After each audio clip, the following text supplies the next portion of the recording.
This video is on the first question of the 2012 TSA paper, and here we're asked which option expresses the main conclusion of the argument.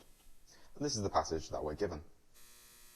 So first we're told that if people go to a foreign country, then they should try to learn at least some of the language.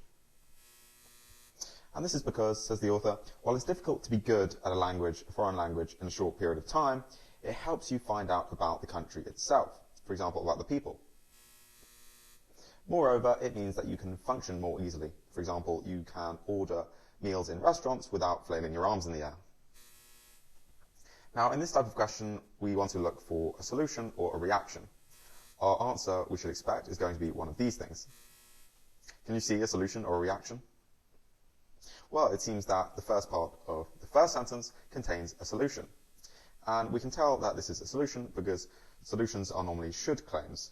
The author saying what should happen in response to a problem.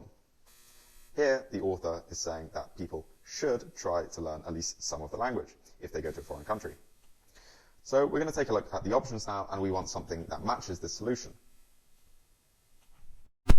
So here we have our 5 options. Here we have what we've proposed as the conclusion, and here we have some common errors, i.e. answers, or rather options which aren't the answer, are normally either reasons or aren't said by the author. Remember, we're looking for something which is explicitly said. In this type of question, the answer is always something that is explicitly said by the author in the passage. So can you see any option which matches the first part of the first sentence? Well, it looks like D matches. Remember, what we've proposed as the conclusion says that if people go abroad, they should try to learn at least some of the language of the country they're going to. And option D is saying the same thing.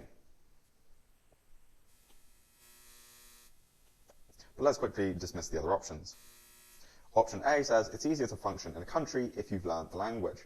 Well, if you look back to the argument, you'll see that this is a reason the author gives in support of their conclusion. B says you'll find out more about a country if you learn the language. Again, this is a reason that the author gives in support of their conclusion. It's not the conclusion itself. C says it's difficult to learn a foreign language in a short space of time. Now, this is a reason, but it's not a reason that the author gives for their conclusion. Rather, it's a reason against the conclusion that the author acknowledges. Either way, it's certainly not the conclusion of the argument.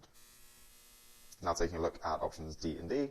Option D says that, option D is the answer, so we don't need to go through that again.